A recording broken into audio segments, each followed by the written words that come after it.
banyak yang berharap penjaranya tuh bisa memperlakukan tahanan dengan lebih baik. Last but not least, we have the straw mat for them to lay out and sleep on the hard ground. Semuanya tuh harus sama, semuanya harus rata, harus adil dan berjalan dengan seharusnya. Kalau sampai ada satu aja yang melanggar, kita kan udah beberapa kali ngebahas penjara-penjara di dunia ya. Mulai dari yang kejam banget sampai yang santuy banget. Nah sekarang gue mau bahas penjara lagi. Penjara yang bisa dibilang jadi salah satu penjara yang regulasinya paling oke, paling rapi. Ya pokoknya tertata banget lah. Walaupun dalam pelaksanaannya jadinya ya emang seketat itu. Sampai sempat dikecam juga karena terlalu strict. Tahu penjara mana? Iya, penjara Changi Prison di Singapura. Yang disebut-sebut sebagai penjara yang punya keamanan paling maksimal. Tapi emang semaksimal apa sih keamanan di penjara ini? Dan kenapa malah diprotes? Ya udah kalau gitu, ayo langsung aja kita bahas gimana ketatnya sistem keamanan penjara Changi di Singapura di Learning by Googling. Oke, sebelum kita bahas tentang seberapa ketatnya penjara Changi ini, gue mau jelasin dikit soal latar belakangnya. Kalau menurut National Library Board Singapura disebut, sistem penjara di Singapura tuh udah ada sejak zaman kolonial Inggris, udah ada sejak tahun 1825.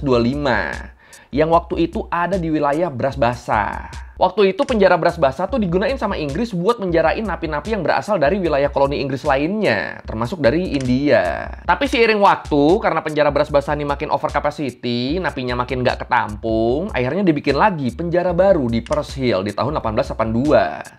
Yang dipakai buat napi-napi lokal yang ngejalanin hukuman jangka pendek. Tapi terus karena penjara baru ini makin lama makin penuh juga, akhirnya dibikin lagi penjara ketiga di tahun 1936. Dan itu ya penjara Changi ini yang mau kita bahas ini. Kalau menurut Rhodes, waktu selesai dibangun, penjara Changi itu jadi penjara yang paling maju dan paling modern di wilayah timur loh. Soalnya di tahun segitu tuh penjaranya tuh udah ada sistem alarmnya. Sama ditambah lagi di tiap selnya itu ada lampu listriknya. Ya, emang masuknya maju sih ya di zaman itu ya. Terus selain itu, pengamanan di sana juga tuh ketat banget. Dan penjara juga tuh dikelilingin sama tembok-tembok setinggi 6 meter. Jadinya ya buat di zaman itu cukup susah lah kalau mau kabur. Terus waktu Singapura diinvasi Jepang di tahun 1942, penjara Changi itu difungsikan sebagai penjara transit buat ngangkut tahanan perang Jepang dari Pulau Jawa, Sumatera, bahkan Australia. Sebelum nantinya dibawa lagi ke tempat lain. Dan setelah Jepang kalah, sampai akhirnya Singapura merdeka, penjara Changi ini ngalamin beberapa perubahan, sampai akhirnya jadi penjara dengan sistem keamanan super ketat yang kayak kita kenal sekarang.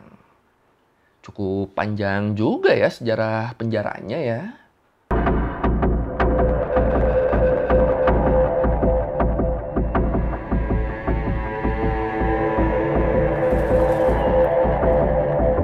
Nah sebenarnya selama beberapa waktu Singapura tuh selalu cenderung tertutup soal sistem penjaranya.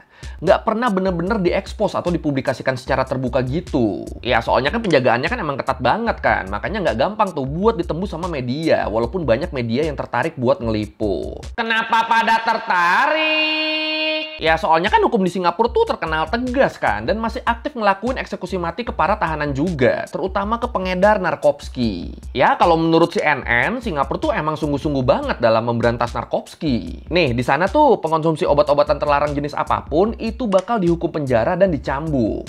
Sementara pengedarnya itu bakal dipenjara seumur hidup atau bahkan dihukum gantung. Bahkan kalau menurut Bryony Lau, Deputy Director for Asia di Human Rights Watch, dia bilang, di bulan November 2024 aja udah ada 4 orang yang dieksekusi mati gara-gara ngedarin obat-obatan terlarang. Dan jelas ini angka yang tinggi ya. Sebulan 4 loh. Jadi ya emang seserius itu pemerintah Singapura dalam negakin hukum negaranya. Makanya akhirnya jadi banyak yang penasaran nih. Gimana sih kehidupan para narapidana yang ditahan di penjara Changi, yang ditahan di penjara dengan keamanan maksimum di Singapura? Kayaknya menarik nih. Tapi ya waktu itu susah kan buat diliput kan. Karena balik lagi, Singapura tuh sangat tertutup sama penjaranya ini. Tertutup terus sampai akhirnya di tahun 2022, pihak pengelola penjara Changi ngasih izin ke CNA buat bikin dokumenter keseharian narapidana di sana. Dan dokumenter ini ternyata sukses banget loh. Bahkan sampai menang penghargaan di World Media Festivals. Karena dianggap sukses mempublikasikan gimana isi di dalam penjara dengan pengamanan maksimum ini dan gimana keseharian tahanannya. Dan ya akhirnya bisa dibilang dokumenter ini tuh jadi kayak semacam pintu gerbang yang hubungin dunia luar sama penjara Changi. Outside you can smell like, you know, the bus field, the grass, the trees, cigarette smell, yeah, perfumes. Prison uni can smell like walls. Nah, kalau menurut Prison Insider, komplek penjara Changi itu secara keseluruhan punya kapasitas buat nahan sampai maksimal 23.000 tawanan. Dan di tahun 2022, populasi tawanannya tuh ada sekitar 11.000 orang. Ya, hampir setengahnya lah ya. Terus buat fasilitas-fasilitas penjaranya kayak gimana? Ini kita bahas satu-satu deh. Kita mulai dari selnya dulu. Jadi sel tahanan ini tuh ada beberapa macam. Ada sel 1 orang, 4 orang, 8 orang. Pokoknya tergantung jenis kejahatannya lah. Dan kalau menurut Bloomberg, buat luas selnya, luas sel 1 orang tuh sekitar 7 meter persegi. Kalau sel 4 orang itu 10 meter persegi. Dan sel 8 orang itu 20 meter persegi. Terus di tiap selnya tuh pasti ada toilet jongkoknya. Sama di atasnya tuh ada shower buat mandi. Terus tiap selnya juga tuh bakal selalu dipantau sama CCTV. Makanya barang sama perabotannya juga tuh bakal dibikin seminimalis mungkin. Biar selalu bisa kepantau sama petugas. Dan hal inilah yang banyak dikritik sama aktivis HAM karena ngebikin tahanan jadi nggak punya privacy. Terus hal lain yang paling banyak dikritik juga adalah nggak adanya kasur buat alas tidur tahanan. Sama nggak ada bantal juga. Jadi buat tidurnya, tahanan di penjara Changi itu cuma dikasih tikar rotan sama 2 selimut per orangnya. Dan ini dianggap nggak manusiawi nih. Dianggap kejam, dianggap nggak memanusiakan manusia. Terus yang jadi poin kritikan lainnya adalah di tiap selnya tuh nggak disediain kipas angin atau AC sama sekali loh. Padahal suhu di Singapura kan panas-panas tropis gitu kan. Nah kebayang kan, kipas aja nggak ada. Gimana gerahnya coba itu? Dan menariknya, pas ditanya ke pihak penjara, ternyata hal-hal ini tuh ada alasannya loh. Emang apa alasannya?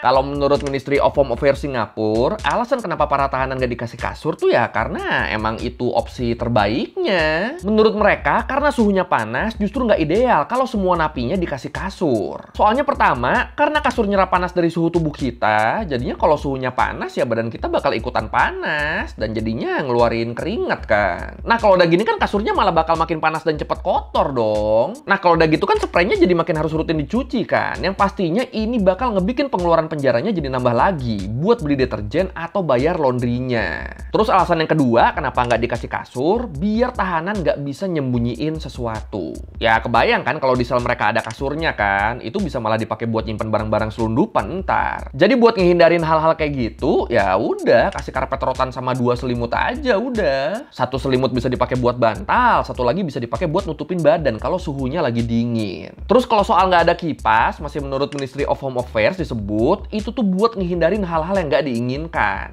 Kayak misalnya dipakai sebagai sarana bundir. Ya kan kalau ada kipas di langit-langit atau kipas kecil di tembok gitu kan jadi ada lebih banyak alat buat ngelakuin sesuatu kan. Ya kan orang bisa jadi lebih kreatif ya kalau tersudutkan ya. Ya kalau buat kita mungkin kipas tuh cuma buat ngangin doang ya. Tapi buat napi yang terisolasi di penjara itu bisa berubah jadi macam-macam tuh. Bisa jadi senjata buat nyerang orang, bisa jadi alat buat kabur, atau bahkan jadi sarana bundir tadi. Makanya akhirnya daripada beresiko mending dihindari aja udah, mending gak usah disediain kipas sama sekali. Jadi ya pokoknya sebisa mungkin semuanya di sana tuh dibikin minimalis dan bisa terpantau biar nggak ada yang macem-macem. Each inmate will also get 2 blankets, big enough to cover the whole body. Last but not least, we have the straw mat for them to lay out and sleep on the hard ground. If they want it to be more cushion, then they will just fold the blanket in a way and make it like a mattress. Dan hal ini nggak cuma berlaku ke fasilitas ruangannya ya, ke peralatan-peralatan kecilnya juga, kayak odol, sikat gigi, sabun, pokoknya yang gitu-gitu, itu juga diperhatiin banget loh. Nih, kayak misalnya, kalau menurut Singapore Prison Service, semua napi tuh bakal dipinjemin alat cukur. Tapi pemakaiannya itu diawasin dan cuma dikasih di waktu-waktu tertentu aja buat menghindari hal-hal yang nggak diinginkan. Jadi penggunaannya tuh bakal diawasin sama petugas biar pisau cukurnya tuh nggak dipakai buat ngelukain diri sendiri ataupun orang lain. Terus selain pisau cukur, tempat odolnya juga tuh bakal dibikin transparan biar bisa dicek sama petugas. Ya takutnya kan ada yang nyelundupin apa di dalamnya kan kita nggak tahu kan. Terus sikat giginya juga tuh dibikin pendek, dibikin bantet biar nggak bisa digunain sebagai senjata. Atau kalaupun tetap ada yang nyerang atau nyoba ngelukain diri sendiri pakai sikat gigi, ya itu nggak akan terlalu sakit karena sikat giginya pendek kan.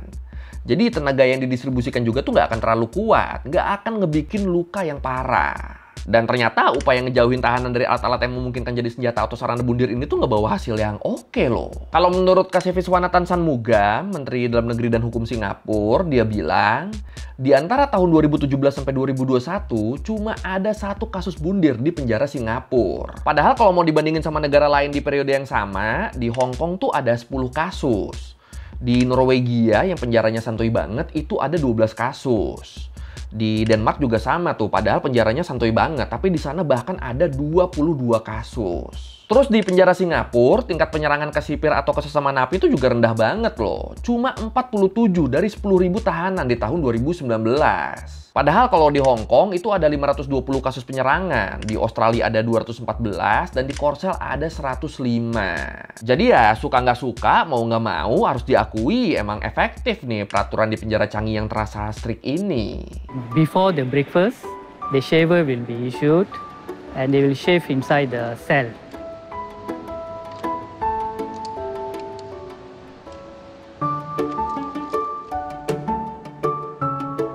Oke, sekarang kita lanjut ke makanannya. Kalau menurut MS News, para tahanan tuh bakal makan 3 kali sehari dengan menu dan komposisi yang udah disetujui sama para ahli gizi penjara. Ya, walaupun mungkin buat sebagian napi porsinya tuh nggak ngenyangin, tapi ya itu tuh udah berdasarkan approval dari ahli gizi buat menuhin kebutuhan nutrisi dan kalori harian. Jadi mungkin abis makan berasa nggak kenyang, tapi sebenarnya ya itu gizinya tuh udah cukup tuh. Dan buat prosesnya, nanti pas waktunya makan, itu makanannya tuh bakal dimasukin ke sel masing-masing lewat lubang kecil di bawah pintu. Kayak lubang keluar masuk anjing gitu. Terus menunya juga tuh ganti-ganti ya, nggak itu-itu terus, biar nggak bosen kan. Terus yang menurut gua keren nih, walaupun sistem penjaranya tuh ketat banget, tapi tetap mereka tuh nyediain menu makanan yang disesuaikan kalau ada napi yang butuh sesuatu yang khusus. Jadi secara keseluruhan tuh ada sekitar 6 menu makanan yang disediain. Ada menu normal, menu nggak pedas, menu tanpa daging-dagingan, menu diet, menu rendah gula, sama menu rendah purin. Jadi tetap ngelihat kebutuhan tahanannya ini ya, nggak maksain semua tahanan harus makan makanan yang sama. Terus selain makanan, mereka juga tuh bakal dikasih buah setiap hari sebagai asupan vitamin. Ini penjara apa rumah sakit ini ya? Detail banget nih menunya nih. Mantap, mantap, mantap. Oke, itu tadi fasilitas-fasilitasnya. Sekarang kita bahas kehidupan napi-napinya. Jadi kalau menurut CNA, selama 23 jam sehari, napi-napi ini tuh bakal dikurung di sel mereka masing-masing. Dan kalau lu lihat, sel penjaranya tuh beda sama sel penjara yang kita kenal ya, yang bentuknya jeruji gitu. Kalau di sana tuh nggak gitu bentuknya. Kalau sel di penjara Changi tuh bener-bener tertutup banget. Nggak ada celah sama sekali buat ngobrol. Atau ya, bisa lah sekali-sekali ngobrol sama petugas kalau lobang buat masukin makanannya tuh lagi dibuka dikit. Terus buat ngobrol sama sesama tahanan tuh itu lebih susah ya, soalnya kan nggak ada celah antar selnya kan. Jadi selama 23 jam sehari tuh mereka tuh bener-bener terisolasi dari aktivitas sosial, bener-bener nggak ada temen ngobrol. Ya kalau sel yang isi 4 atau 8 orang mungkin masih bisa ngobrol sama teman satu selnya lah. Tapi kalau sel yang sendirian, ya udah ngobrol sama tembok udah lu. Jadi kalau mau interaksi sama orang tuh paling tuh waktu sesi rehabilitasi, waktu ngelakuin aktivitas di luar sel yang biasanya tuh berupa pelatihan keterampilan. Tapi ya balik lagi, jatah buat ngelakuin aktivitas di luar sel tuh seharinya tuh cuma 1 jam doang. Sisanya 23 jamnya ya balik lagi diem di sel masing-masing. Terasa sangat membosankan ya. It's a one-man cell and you're all alone in the cell. That loneliness, when you can't express yourself, when you need to talk to someone, you're stuck. And I feel I'm a bad person. Terus selain rehabilitasi atau pelatihan, para tahanan juga tuh punya kesempatan buat mainin tab bersama yang bisa dipakai buat ngirim email atau komunikasi sama keluarga. Yang pastinya ini juga sambil diawasin dengan ketat ya. Terus kadang kalau lagi di luar sel, para tahanan juga tuh suka diminta buat ngelepas semua pakaian yang mereka pakai buat digeledah. Buat mastiin kalau mereka bener-bener bersih, nggak ada nyelundupin apapun. Ya pokoknya kalau soal selundup-nyelundup itu tuh bener-bener diawasin dengan ketat lah, biar nggak ada yang macem-macem. Ya soalnya kalau ada satu aja yang lolos nyelundupin barang, itu tuh bisa kacau ke semua-semuanya tuh. Bisa-bisa sistemnya tuh dianggap gagal. Sampai segitunya ya. Oh iya, terus selama di dalam sel, kalau tahanan yang ngerasa bosan atau pengen baca sesuatu, dia bisa minta ke sipir tuh. Nanti sama sipirnya bakal dikasih koran yang udah diseleksi konten-kontennya. Jadi di korannya tuh kalau ada berita kriminal bentuk apapun, kayak pencurian, perampokan, pencabulan, atau apapun lah pokoknya, itu pasti bakal disensor. Terus kalau ada napi yang sakit secara fisik ataupun mental, itu juga bakal disediain dokter tuh, biar tetap bisa konsultasi dan diobatin. Terus kalau menurut Menteri Shanmugam tadi, dia bilang semua sipir dan petugas penjara tuh bakal berusaha biar keadilan selalu diterapkan di dalam penjara. Nggak boleh ada hierarki sosial atau nggak boleh ada geng-gengan gitu, nggak boleh ada gangster-gangsteran gitu. Nah ini kan menarik ya, padahal kalau di banyak tempat lain di dunia tuh kan udah umum banget kan fenomena gangster dan hierarki sosial di dalam penjara kan. Kita udah biasa kan ngelihat di penjara tuh di tiap selnya tuh ada bosnya, ada kacungnya, itu udah biasa kan. Nah kalau di Singapura tuh yang gitu-gitu tuh malah dilarang loh. Jadi sipir tuh bakal selalu mantau setiap sel buat mastiin kalau semua tahanan hidup dengan adil. Hidup dengan sama rata tanpa adanya bos-bosan gitu, tanpa adanya kubu-kubuan antar napi. Dan kalau ada yang ketahuan kayak gitu, itu udah pasti bakal ditindak tuh, udah pasti bakal dihukum. Jadi ya pokoknya bener-bener semuanya tuh harus sama, semuanya harus rata, harus adil dan berjalan dengan seharusnya. Kalau sampai ada satu aja yang melanggar, itu dia bisa dicambuk atau masa tahanan itu bakal ditambah. Ya pokoknya intinya kalau hidup mau lancar di sana ya udah ikutin aturannya aja. Okay, thank you. Actually, every day we get this tab which is at 5 o'clock. Every day we only can use the limit of 1.5 hour lah. Dan setelah kehidupan tahanan di penjara Changi ini diekspos ke publik, responnya ini jadi kebagi dua nih. Ada masyarakat dan organisasi internasional yang ngecam karena dianggap aturan dan keamanannya itu udah terlalu ketat dan kurang manusiawi. Mereka-mereka ini nih pada ngebandingin penjara Changi sama penjara-penjara di negara-negara Skandinavia yang fasilitasnya tuh terkenal nyaman dan tahanannya juga tuh bener-bener dibebasin buat ngelakuin yang mereka mau. Jadi nggak dikurung terus di sel dan nggak diawasin terlalu ketat juga. Ya kayak penjara di Finland aja kan itu tahanannya kan ada yang boleh keluar masuk tuh. Jadi boleh kuliah keluar, nanti kalau udah kelar balik lagi ke penjaranya. Itu di Finland gitu kan. Atau buat detailnya buat penjara di Finland ini, lu bisa tonton di video gue yang ini. Marketing! Nah warga Singapura tuh banyak yang berharap penjaranya bisa kayak gitu. Banyak yang berharap penjaranya tuh bisa memperlakukan tahanan dengan lebih baik. Soalnya mereka nganggapnya sistem penjara di negara-negara Nordik tuh itu lebih berhasil tanpa perlu ngasih kurungan dan aturan yang ketat. Terus selain itu banyak juga yang ngecam soal hukuman mati yang diberlakukan ke para pengedar. Dianggapnya ini terlalu berlebihan nih. Tapi terus di sisi lain ada juga warga yang justru ngasih apresiasi karena semuanya tuh diorganisir dengan baik. Mereka ngapresiasi soalnya walaupun penjagaan dan peraturan di sana tuh ketat banget, tapi nggak pernah ada yang tiba-tiba nganiaya tahanan gitu kan. Emang iya tahanan yang langgar tuh bakal dihukum. Tapi kalau enggak ya udah damai-damai aja hidupnya selama ngikutin aturan. Semua tahanan tuh nggak ada yang terabaikan loh. Semuanya diperhatiin. Nggak bisa makan sesuatu dikasih makanan yang lain, butuh dokter disediain.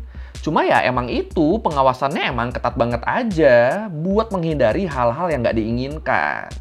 Supaya semuanya tetap tertata dan bisa berjalan dengan seharusnya. Dan kalau soal hukuman mati, orang-orang ini nih justru setuju. Soalnya menurut mereka itu artinya Singapura tuh serius dalam melawan narkopski. Tapi kalau menurut lu gimana nih? Menurut lu ini penjara yang melanggar HAM atau malah bagus banget? Yang mana nih? Silakan komen.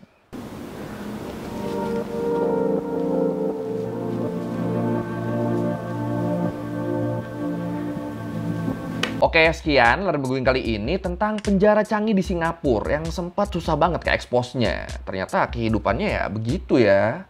Ketat tapi teratur dan adil sih. Kalau lo merevisi kayak gue ada salah, atau lo mau nanya, atau lo nambahin video, bisa tulis di komen, kita diskusi kayak biasa.